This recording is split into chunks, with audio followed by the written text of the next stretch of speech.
see. I think it's good. I think I'm live. Okay. Just getting set up right now. Thanks for joining, everyone. Awesome. You put on your Instagram? Yeah. Okay. I'll be the ultimate test. I'll look it up right now.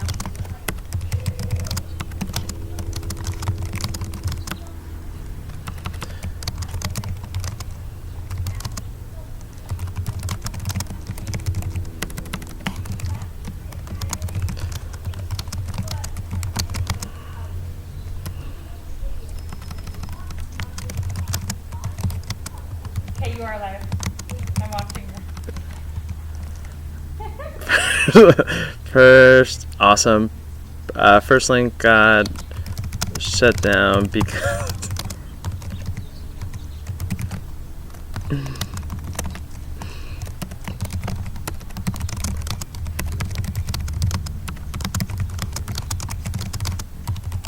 You're on the computer. all right, perfect.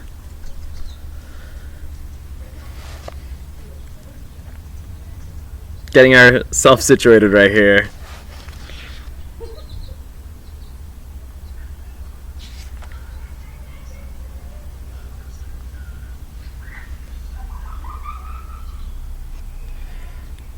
There's a bit of a delay, but I think I'm just gonna start. Yeah. All right, sounds good. Perfect. So, hello, welcome. My name is Chris. I am here in Carlsbad, California. So sorry for the delay. There was apparently a copyright issue with audio or visual. I don't know. Maybe I was singing some sort of Journey song and it just said, nope, shut him down. But right now we're going to be talking about tasting beer, the reason why we're here. Tasting Beer by Randy Mosher. This is the second edition. We're going to be going over chapter 2, which is going to be sensory evaluation. Shout out to my buddy Sean Burns for tuning in all the way from Harrisburg, Pennsylvania. Awesome. Cool. And again, hit those comments. Let me know there's a little bit of delay, but we're going to move this thing forward. First, the way it's going to be laid out, we're going to be talking about the actual chapter, and then we'll go into how I break down beer and how I evaluate it, kind of putting myself in that mindset. I've been listening to a couple podcasts, how they get into their mindset, and then how you guys could also practice at home. Just the big difference between drinking beer versus just evaluating beer. So let's get into it. This is really exciting. This is my first time doing a YouTube stream, which is pretty cool. Awesome. Now, let's get into what chapter 2 is all about. 1 second as I pull this up. Perfect. Now, chapter 2, sensory evaluation. 3 main components that I picked up off of this one. 1 second. I'm quite flustered because they shut me down for copyright infringement. I can't believe I still got shut down for that. All right, perfect. So I got my notes on my phone, and we're going to get down to business. Shout out to Shippensburg University. Excellent. Perfect. Now, 3 major themes that I picked up of chapter 2.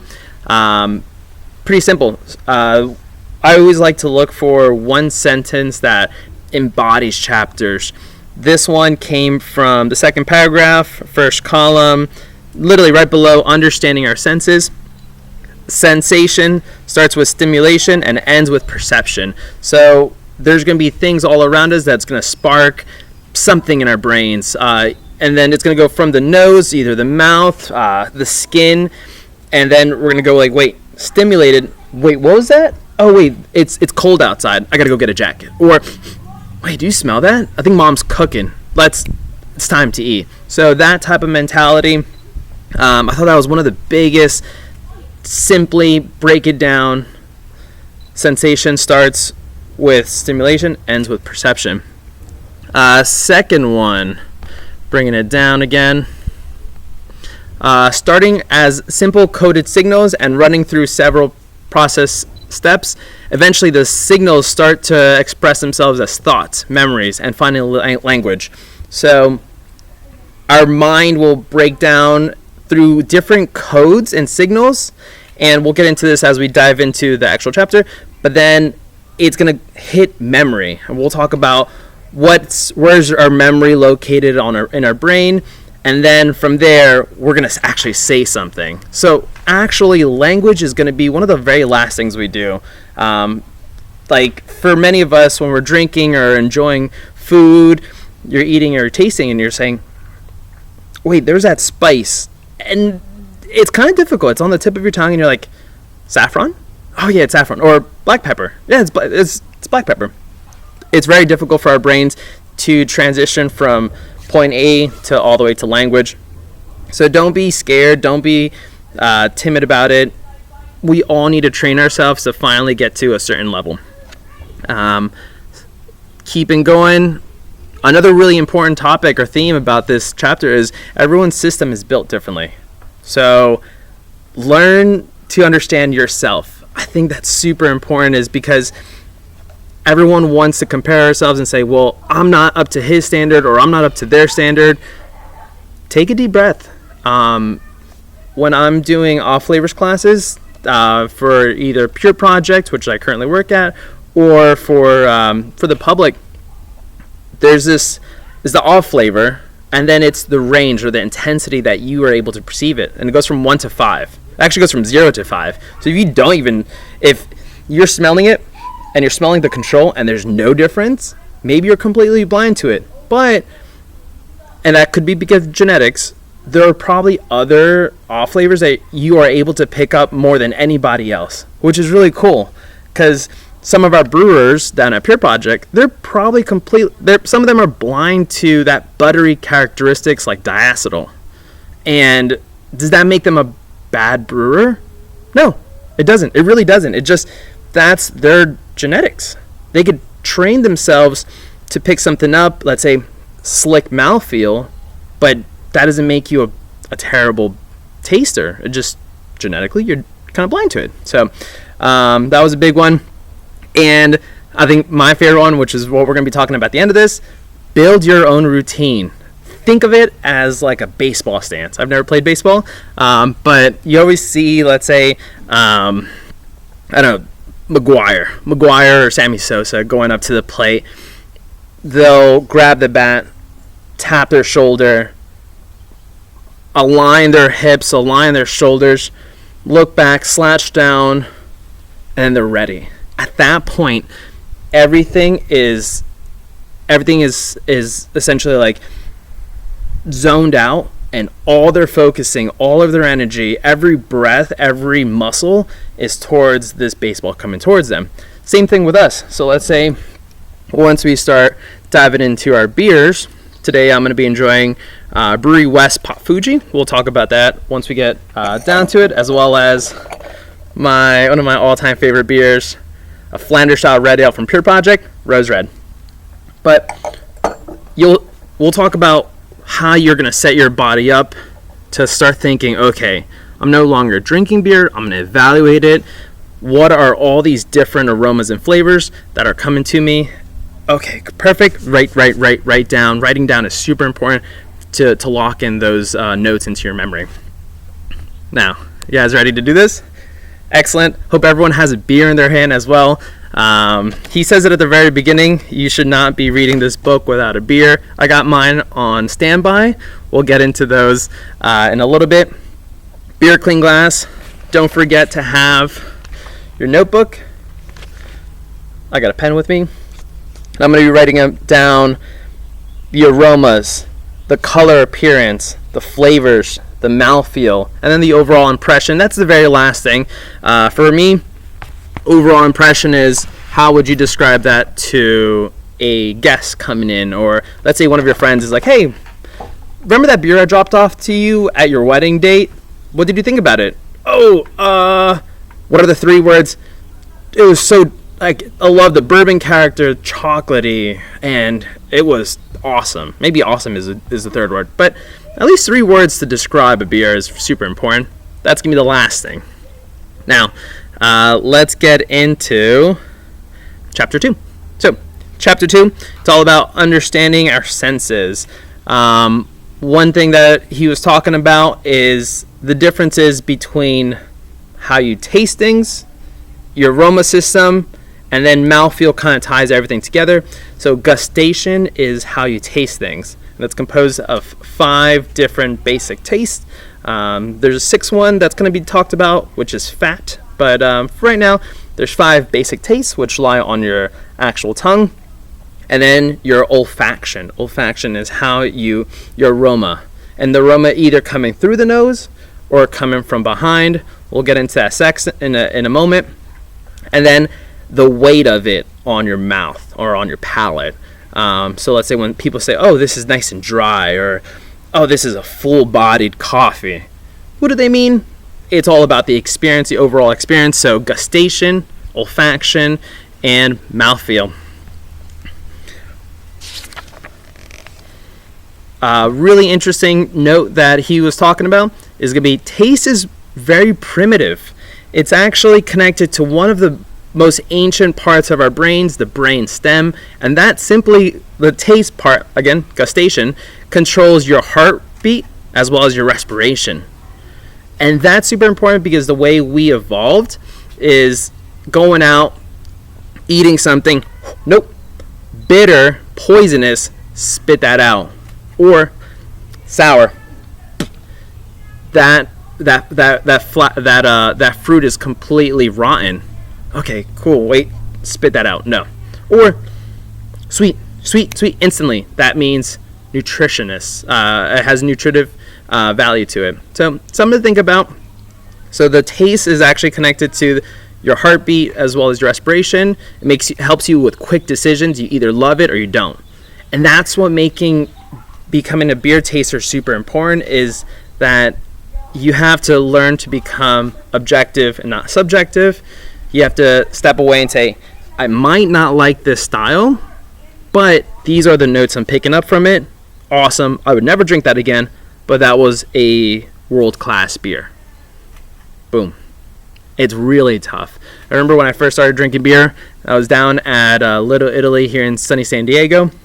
We're standing at Ballast Point. I got their Scotch Ale. It's in my hand.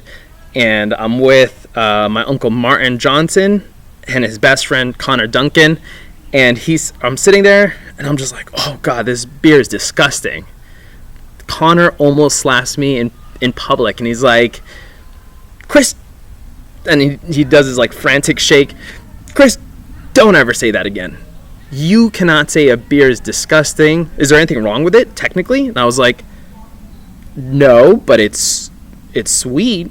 And I was like, he's like, good. So there's nothing wrong with it. People here in San Diego crafted this to taste a certain way. And I was just like, okay, but it's disgusting. He's like, first off, take the word disgusting out of your mouth. You are not, how do I say this? Your palate has not developed yet to appreciate this acquired taste. And I stood there and I was like, fuck. So maybe there is no bad beer. Maybe we're just not appreciative of it at the moment. And this is also from people who would come into Pure Project and they're from, let's say, Minnesota, and they're like, there's a brewery where I'm from that they make this like buttery popcorn lager or something like that. And I was like, buttery is an off flavor. And he's like, oh, it just tastes like just butter. And it's awesome. I'd love drinking. It's one of my favorite things to drink when I'm watching a movie. And you sit there and you're like, I'm not going to burn you. I'm not going to roast you. Like, if that's what makes you happy and that's your own pleasure, by all means, enjoy it. Enjoy it at home. Enjoy it with your friends. Later on, you will become sophisticated and say, oh, wait, that's an off flavor, but I actually kind of like it. I was talking to Winslow Sawyer, the head brewer of Pure Project. He's like, are there really off flavors, or do we make them off flavors? Like, that then got into a philosophical like debate on, is there actually off flavors in beer, or what are there? So won't go into it, but dialing it back, learn to be objective versus subjective. And there's always a time to be like, oh, hey, did you really like that beer? Yeah, loved it. Or, nope, didn't like it, but these are the different notes from it. Now, olfactory system. So that's your nose. That's going to go to your hippocampus and amygdala. Damn it. What is amygdala? Amygdala. I'm terrible at pronunciation. But that evokes emotion and memory. So it kind of makes sense because of your setting. So let's say you're going, you are out in the forest. Wait, I remember that smell. That smell means that there's food around. Perfect. Excellent. Let's go. Memory. Well, when you taste it, you're like, nope, it's spoiled. Spit. So kind of makes sense. And that's these two things, which is your nose as well as your actual tongue.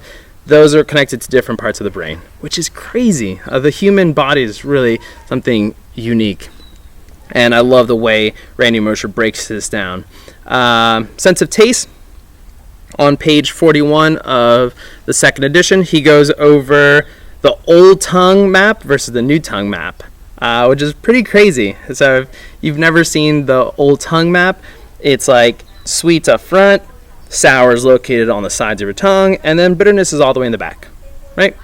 There's some truth to it, but at the same time, they did some research where they chopped off someone's, I don't know how, maybe they accidentally bit their tongue, but they chopped off the front of their tongue, and that they wondered, okay, because they chopped off the front of their tongue, that means they'll never taste sweet again. But they were able to taste sweet. So they recently discovered with a new tongue map, okay, the taste buds have all 5 flavors. Some lean heavily towards different areas. One of the examples is when I'm drinking beer or analyzing beer with my coworker Shayna, she'll drink it and she'll tell me the sensations, like, oh yeah, definitely feel like a nice little sourness right back here. She'll without her even noticing it, she'll realize that she's always pointing towards the back of her jaw. And that's because a little bit more sensitivity localized back there, but overall, you do pick up sour all throughout your tongue. Now let's get into, again, thank you so much for tuning in. We're going through chapter 2 of tasting beer. We'll be talking about how we break down beers in a second. Don't be afraid to leave a comment, say what's up. This is the first time we're doing a YouTube stream, and the previous one was shut down because of copyright infringement, which I don't know what I'm copywriting. It's just my face. Now, basic taste. 5 basic taste. As of right now, possibly 6 to 7 might be coming a little bit later. First one, sweet. Sweet, think baby's milk or breast milk, where naturally we gravitate towards sweet because there's so much nutritive value. So we gravitate towards sweet. Now that we have sweet at a hand's reach, the way Randy Mosher's talking about it, it almost becomes an overindulgence. So just, what's up, Crosby? Just be aware that initially, as humans, at the very beginning, early stages of humanity, we were thinking sweet is nutrition, but now that it's around us everywhere, try not to eat all the tasty cakes. It's not good for your waistline. In beer, it's super important because it balances out the bitterness of the hops, or the roastiness of the malt, or the acidity if it's, let's say, a kettle sour or a barrel-aged sour. Now, so sweet's the first one. Second one, sour. Sour deals with pH, so the hydrogen ions, naturally. So this is all taste. This is on the palate. Wait, spoiled milk. We shouldn't be drinking this. Toss it to the side. Or, wait, has a tanginess to it. Maybe it's exciting on the palate. So as brewers, they'll interplay sour and sweet to balance each other out. Normally beer is between 4 to 4.5 pH levels, which is pretty rad because you could go even more sour, which is lower in pH, or you go a little bit more basic, but once you go more basic, you might get some coarse hop character. So you have sweet, you have sour, salty, sodium ions. when it comes to food, and you add in salt, it makes the food more richer, sometimes even bigger. Same thing with beer. Water complements the malt or complements the hops. What's the biggest difference between a Munich Helles, and a Dortmunder export lager? It's actually the water content. There's a lot more salts, a lot more minerals in a Dortmunder, so it seems like a bigger Helles. That's literally the biggest difference between the two, with some small adjustments.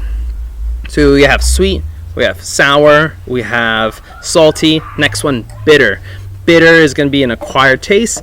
Initially, as humans, we said, wait, this is poisonous, we probably shouldn't drink this. So bitter was always associated with poisonous. Eventually, we discovered broccoli, Brussels sprouts.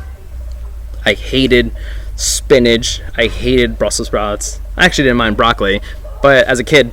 But as we grow, we then acclimate towards these different sensations. So bitterness is an acquired taste. When you first give that West Coast IPA to a friend, they're gonna be like, "Woo, why did you give me this? You motherfucker are playing a joke on me." It's because it's an acquired taste. So don't take it easy with your friends with that West Coast IPA, especially if they're just getting into all these different flavors in beer. And then fifth one, last one, umami. Umami translates to deliciousness in Japanese. My buddy Shane Bird, he was actually out in England, and he takes a picture of this English breakfast, and it's like, was it sausage and like charred tomatoes, ripe charred tomatoes, fried egg, like just really umami flavor. These are rich components to breakfast, which is pretty cool, because you're realizing, wait, that's what that breakfast is meant to do. Some people like their oatmeal sweet, some people like their breakfast to be umami forward, salty, some people like it bitter, but understanding that umami and that savoriness is actually, you could actually on your palate sense it or indicate it. What's up, Omar and Crosby? Dropping down to aroma and olfaction, and so we've gone through page 42, 45. Let's get into, we're almost ready to talk about how we should approach, or how I approach a beer. He also talks about, we'll walk the steps through what Randy Mosher is talking about. Hopefully you guys are enjoying a beer while you're doing this. It would be dumb to not do this. It is a Friday night, and a lot of people from the East Coast are tuning in, which is pretty cool, and the West Coast, so you guys should have a beer at this point. Page 47.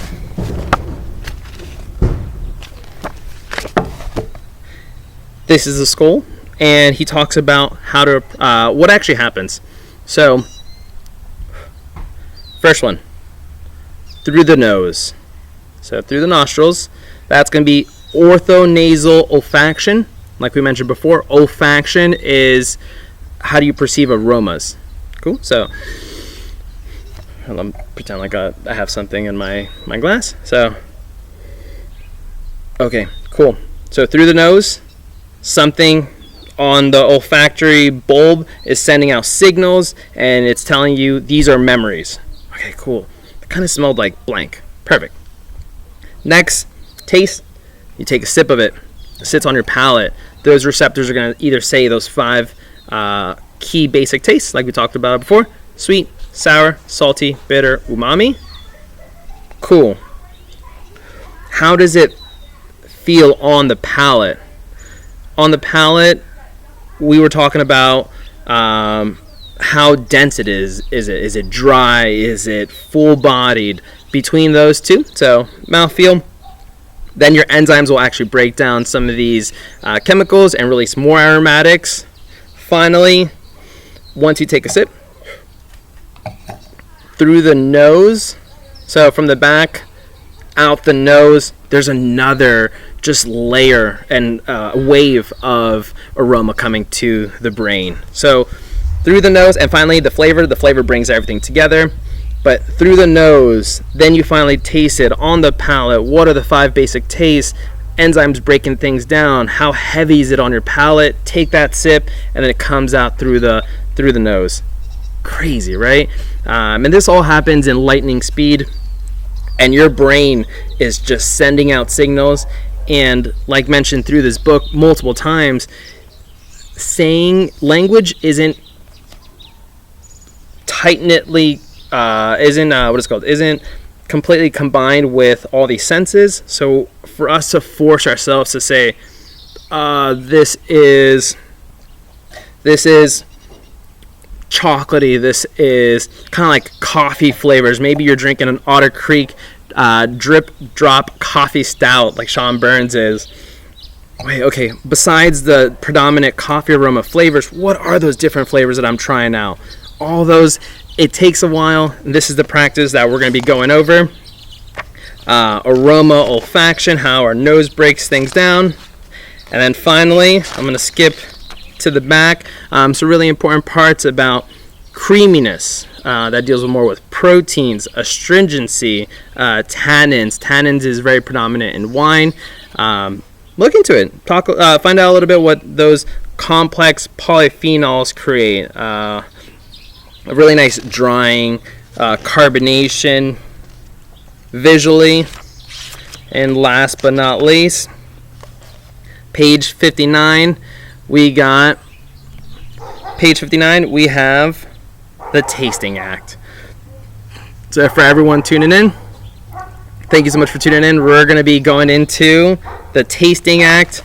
We're going to be talking about different techniques on how to approach a beer.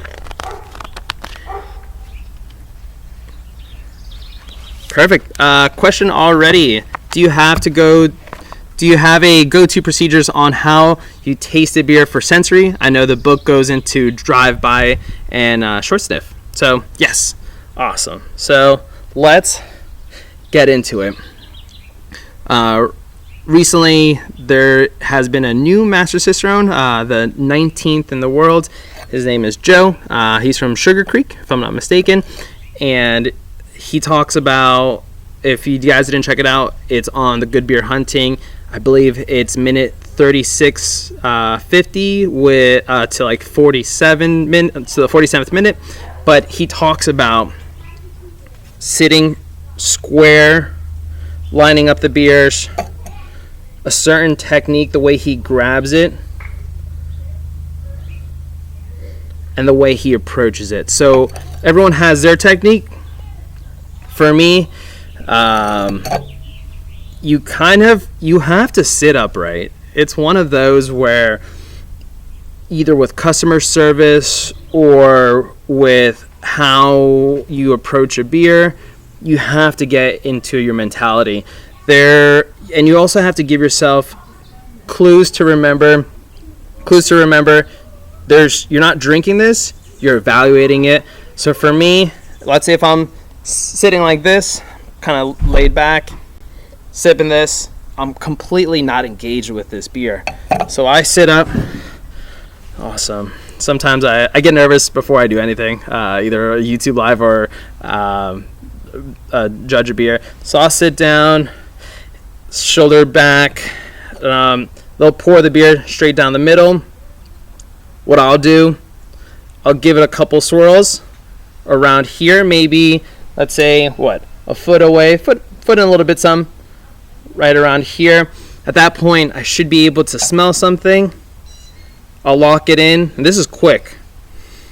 I'll bring it up to the nose, the short sniffs, and then I'll start attacking the color and appearance. And I actually don't drink the beer until the very end. Like, I take all the time in the world for this, for the aroma, before I even get into the flavor. Because once your palate is completely covered with the beer, it's kind of difficult to pick up other aromas. So take your time with your aroma.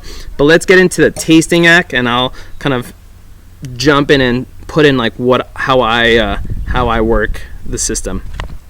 Started for the glass. He says a white wine glass is ideal, but there are glasswares all around that you can be using.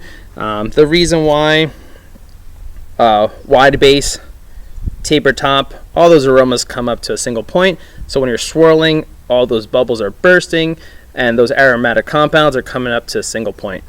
But surprisingly, when it comes to judging beer all around the world, it's those plastic cups that you get at an airline, which is kind of crazy, you know? And they're shaped at an angular level, but for the most part, when it comes to judging beer, those old school shitty plastic cups. For what we're doing at home, we're gonna go with this. So start off with a glass. Make sure that the beer is at an appropriate temperature. It's been maybe like half an hour now since I started, but pull these out of the fridge. The fridge is at what, 34 degrees, between 34 38 degrees. So it's probably at like 42 sounds right. So nice and cold to the hand. It doesn't have to be freezing. Beer should not be at freezing temperatures because it will actually freeze the water portion, which throws everything off of a balance. So picture, awesome. A prompted tasting sheet. I think this is super interesting. So going down the list that Randy Mosher says, a prompted tasting sheet. That's what I have here. For many people, let's say if you're judging beer, you'll go through BJCP. So for me, if I'm doing this at home, when I was studying for the advanced Cicero, I write the name of the brewery, the name of the beer, ABV, the style of the beer, aroma, color and appearance, flavor, mouthfeel, and overall taste. And now I'm all set up, which is so rad. So at this point, I got my pen in my hand. Normally I use a pencil just in case I need to erase anything. But I'm like, okay, cool. I am in the right mindset. I got my glass in front, shoulders back, holding it. And there is nothing else in the world that matters than this beer going in this glass and what are the notes coming out of it. So I think it's almost time to finally drink a beer. Good. Pour the beer. And next, get the cup right up to the nose. Now, like Fuji89 mentioned, he was like, there are different techniques for aroma. So you're always, when you're judging beer, across from someone. But if you're doing this at home, it's just you crack open the beer, you pour it down the middle. Let's do that now. Cheers, guys. Happy Friday.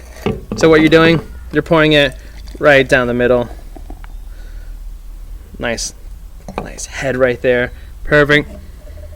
And right there, I'm like, okay, cool. Do I smell anything off the tabletop? I'm outside. It's nice and quiet. There's a lot of aromas, but nothing yet. Okay, cool. Next, drive-by. Drive-by is very similar for, simply think of it as like, let's say you're cooking a fish. So we had fried fish the other day. We were drinking swordfish, or eating swordfish. And the whole room smelled, the whole kitchen and living room smelled like fish, fried fish. But then once you're in there for so long, you kind of lose the perception of the smell of swordfish because you've acclimated towards it. So sticking your nose into something and then having that intense aroma hit you, you're going to get dumbfounded basically, and you're just going to say, wait, there was something for like a nanosecond. Now the only thing I could smell is everything else. So take your time. So that's why the drive-by sniff, get a swirl. I always swirl the beer. Once I know that I'm swirling something, I know, click, start focusing on what you're doing. So swirling it. Subtle crackery, touch of like sulfur, which is pleasant with lagers, but nothing overwhelming. Maybe this batch isn't the freshest. Let's see. Cool. Looks like from December, so maybe the aroma isn't as intense, so always be aware of this. But you're just giving off, I like to close my eyes as well. Holy smell, like you could smell the hops. So you're picking up like herbal, lemon peel, almost like a floral, like a sweet flower component to it, and almost like black pepper. Okay, cool. So that's just from a distance. So give it a couple. If you need to reset your nose, smell yourself. Smell yourself. Smelling yourself is bringing it back to basics. There's nothing more basic to your nose than the way you smell. So take your time. All right, cool. All right. So this is the basics. So this is the foundation. The very next thing I smell is going to be completely different from that. Cool. So we did the table one. Wasn't too aromatic. The drive-by, almost like close for me near the chin. Awesome. A little bit of sulfur, but then that like herbaceous spiciness of like black pepper. There's a touch of floral, almost like a cracker malt bill. But we're gonna go in and we're gonna smell the first thing. So I'm gonna give it, and this is all happens in like seconds. We're just breaking it down. So gonna give it a swirl. Right there. I give it a nice like 2-second sniff. Let it sit on my mind, and right there, I'm gonna start writing. So while that's processing in my mind, I'm talking about something a little bit more simpler, because talking about what you're smelling is difficult. So I'm like, okay, while this is sending the signals to my brain, I'm gonna start looking at this. All right, so this looks straw to gold. It's actually kind of hazy, so maybe we're gonna go hazy. How's the color of the foam? Looks like a nice, beautiful white. You can see some lacing, so good lacing. Let's see how head retention. This is still holding up. You've seen some beers.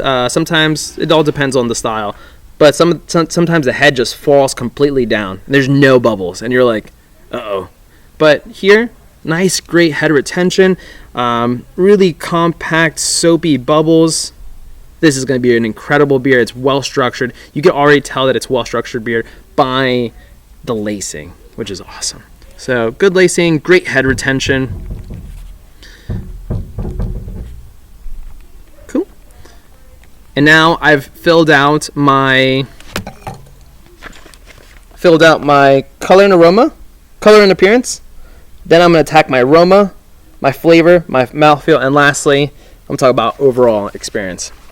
Cool. So straw to gold, beautiful white head, great lacing, tight soapy bubbles, and finally great head retention. It's still there.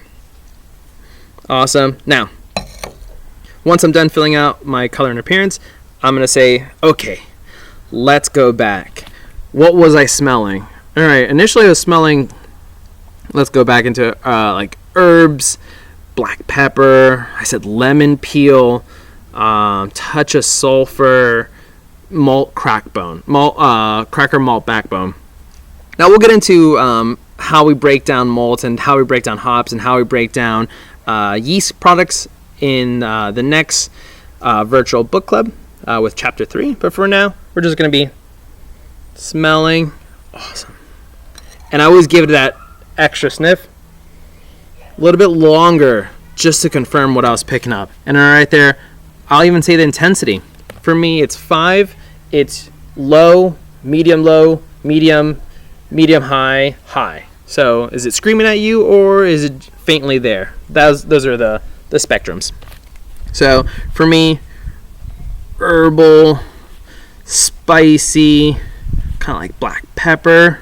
For me, that one was predominant. So I'm going to go like medium to medium high. Like for me, those are jumping out there. There was a little bit of a citrusy component. So I'm going to say lemon peel, kind of like medium low, because it was still tucked in there with those herbal spicy components. Now, I remember the malt. The malt really shined through, which is incredible. So you had that like malter, that cracker malt backbone. I thought that was close to medium high. So I'm gonna write that down.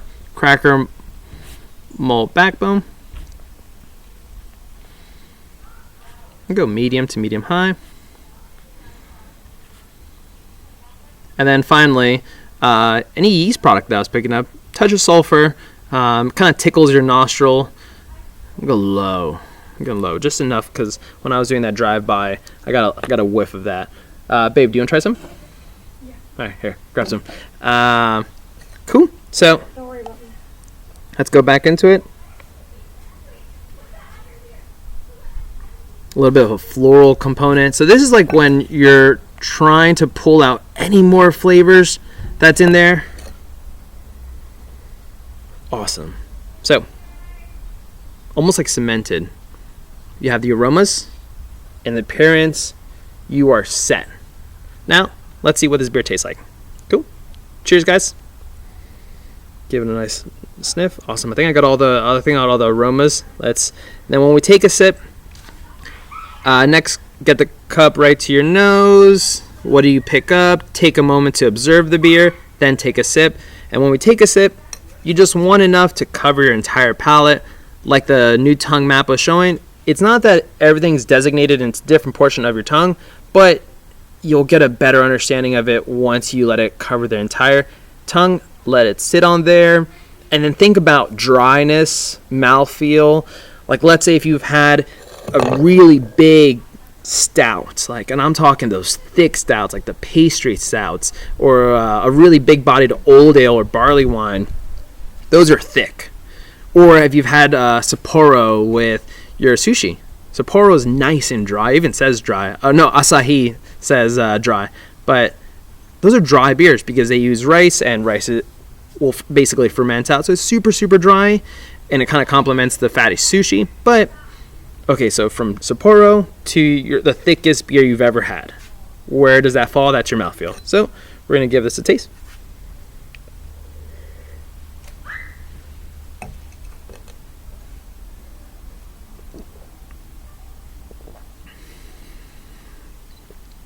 Now, that's awesome. So what happens is, once you let it sit on your tongue, your palate is warming it up, and all those aromas are actually, because your mouth connects to your nose. Have you ever had milk come out of your nose? All those aromas are coming out. That's retronasal all the way. So when you're letting that sit, okay, cool. And I kind of like swish it out just a little bit, and then I swallow. And I keep my mouth closed, and I kind of exhale through my nose. So, yeah, orthonasal coming through the nose, and then when your mouth is closed and everything's inside already, that's retronasal coming from behind. And that's an important concept, because through retronasal, I was like, wait, there's a touch of, sweetness, almost like a honey sweetness. That might be because the beer's getting kind of old. But, so first impressions, you're writing them down. Like Randy Mosher then talks about, bitterness 10 seconds afterwards will show up. And you're like, oh wait, there's the bitterness. Is it overwhelming? It kind of goes in waves. It's kind of like sweet, bready, and then it comes into bitterness, and then it kind of dries out with the hops again. And you're like, okay, cool, let's write that. So mouthfeel. For me, this one had a really nice body. It's an unfiltered Pilsner, so they didn't want to filter out any of those heavier particles. So I'll give it a medium body. Maybe touch of sweetness up front. So now I'm actually writing about the mouthfeel. Next, we're going to be talking about nice little bitterness. Maybe like a medium low bitterness.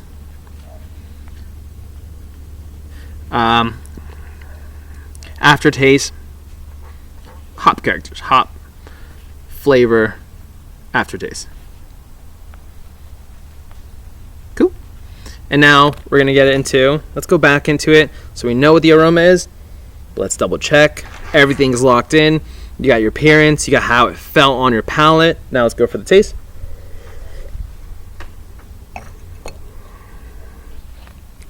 And normally what happens here is that you're going back into what your aroma and everything you've written down, if it jives with it, basically. So definitely that herbal, spicy component from the hops was prevalent. It's like the medium to medium high. I kind of didn't pick up much of that lemon peel that I picked up on the nose, so I'm going to skip that. Cracker malt backbone, still there. Medium. Actually shined up a little bit higher than I thought, so I'm going to say medium to medium high. Touch of sweetness. So sweetness, not just simply the taste sweet, but and how he distinguishes here, you can't smell sweet, but you could smell sweet caramel, or you could smell something that is sweet, like I don't know, whatever else, ice cream. Oh, ice cream, or I don't know, something like that. So think about it. So if you're gonna say sweet in the flavor, is it just simply sweet, or does it remind you of something else? So for me, it's like almost like a honey sweetness. Cool. And now we're all set. So for me, back straight. Once we're swirling this glass, it's game time. It's a quick, did I pick up anything? Maybe a few things. Let me bring it up to nose. Awesome. Huge notes. And those are my short sniffs once I'm in there. And I'm writing the appearance first, because that's easy to think about. Okay, cool. And then I like to play with my own memory and say, wait, let's go back into your aroma. Was there really this note? Definitely. Awesome. Now I'm going to start just going at it. Boom, boom, boom. Awesome. Anything else I can pick up? No. There's a great one, which I always advocate. If there's something that you're like, there's something deep inside, do the cover sniff. Sniff your hand. Hopefully it smells good.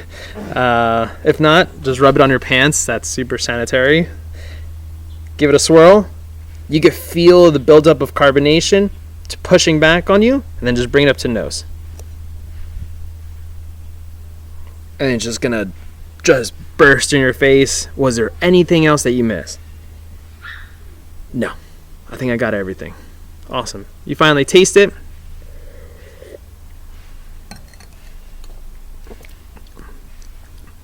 I noticed the body of it. I noticed the bitterness at the end. Touch of sweetness, almost like honey sweetness.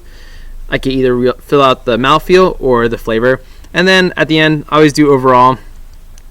What are your 3 things that you picked up from it? For me, herbal, lemony, herbal and spicy. Herbal and spicy, kind of like black pepper. That's one. I would give it definitely a malt cracker malt backbone. And last one, dude, this is super drinkable. This is one of those beers that feels like it has some body, but then it dries out, and that dryness at the end and that bitterness at the end makes you want to take another sip. So this is Brewery West.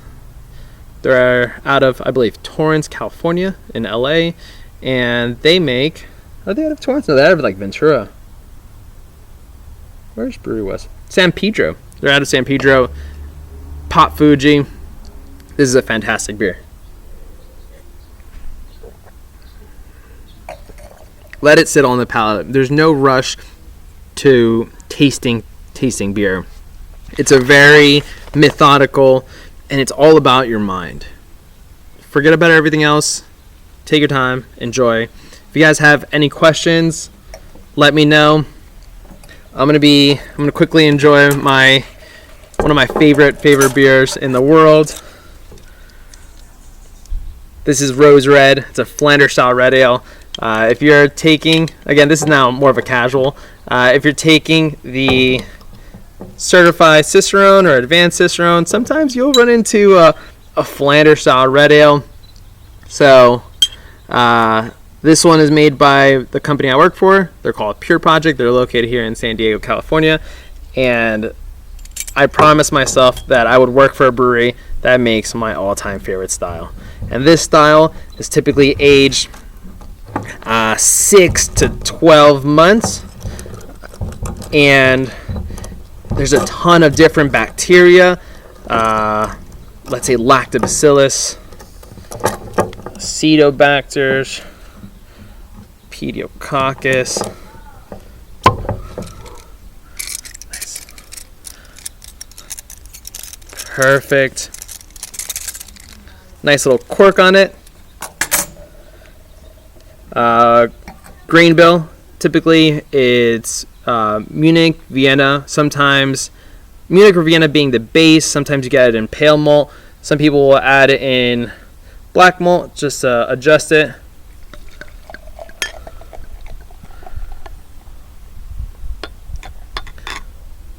what's the best glass to drink a beer out of?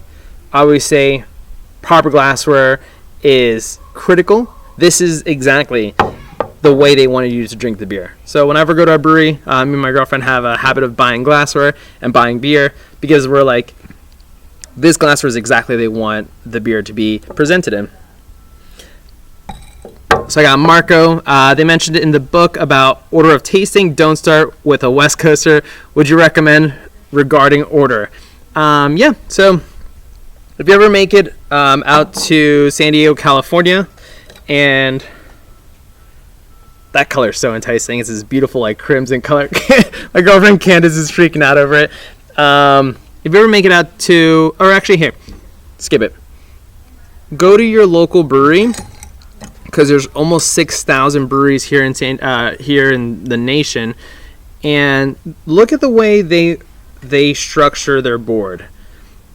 Think of it, and then you break it down as a restaurant because we're pretty familiar with how restaurants are, and you don't really put your super intense dessert as a first thing on the menu. That just seems off-putting because sweetness is it satisfies your hunger, so satiates your hunger. So if you're drinking or eating something sweet, it doesn't spark appetite. So normally your appetizers are first, salty, maybe like pork rinds or whatever, potato skins or loaded potato, fat, salt, or maybe it's something sour. Let's say oysters with that vinegar on top. That's awesome. So look at the way it's structured, and your least intense thing on the menu should be first, and your most intense thing should be last. So kind of what he's talking about. You're not just going to start off with a West Coast IPA because your palate's going to be wrecked towards the end. You're going to be like, this, I can't even taste anything. And many, like judging with like expert judges around the world, I've had people come up and they're like, Chris, I'm going to tap out. I'm going to go for a walk, maybe 5-minute walk. I'm going to drink some water. I can't break down flavors anymore. And you're just like, okay, go walk. Maybe, can I still taste something? It's just taxing on the palate, especially when you're trying to super focus. So take your time. For me, I started off with a Pilsner first. And I said, all right, let's break down the flavors of the Pilsner. And then second, I was like, all right, let's break down something a little bit more intense. A Flanders style red ale, which typically showcases like cherries, red currant. There's a touch of like acetic acid, which is kind of like vinegar, touch of lactic acid, touch of oak character as well. It's one of the most complex beers you can have. So I started off with a Pilsner, then I'm working into a Flanders style red ale. The way we do over here at Pure Project Brewing, which is where I work at, we start from left to right, and it kind of like a course of a meal. They complement with each other, going from least intense to most intense. So he definitely has a good point with don't start with a West Coast IPA. Take your time with it, you know. And let's say for some beers, you're just like skip everything else. I want to just drink this one because it's so intense, and I'm gonna stick with this one, kind of thing. So, yeah. Hopefully, you guys are drinking beer while you're doing this. This is my first YouTube live. Looks like we've been live for 53 minutes. This is Rose Red. It's a Flanders style red ale. Beautiful, like crimson color, like almost like a beige or like wet sand. Tight carbonation up top. It's cool. It's like fruit leather meets like red currants, dried cherries, almost like a touch of toast. Not much sourness coming off the nose. If you ever smell like certain, so like I mentioned before, those 5 basic tastes on the palate, but sometimes if the concentration of lactic acid, acetic acid, citric acid, you can notice it's going to be a sour thing. So let's say those lemonades that don't add that much sugar, and you're like, whoo, that's lemony. That's lemony. That's going to be sour. Sometimes you can pick it off the nose already.